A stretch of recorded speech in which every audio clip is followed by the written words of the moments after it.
आजभोलि त मन्जुलाई PR package नै आउँदैन कि के हो, भिडियो नै देख्दिनँ त भनेर भन्छ क्या बहिनीहरूले मलाई।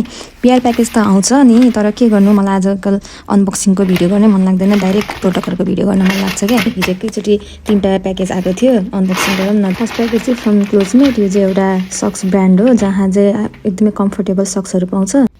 अनि सेकेन्ड प्याकेज इज फ्रम सेन्टिलियन 24, यसमा चाहिँ मेडेका क्रिम अनि soft glow cream foundation stick रहेछ।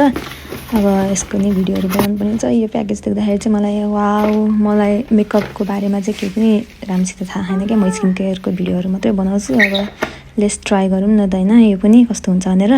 अनि थर्ड प्याकेज इज फ्रम पिकी क्लब, अनि यसभित्र चाहिँ पिकी म्यागजिन छ, यो भोल्युम 5 मे एडिसन।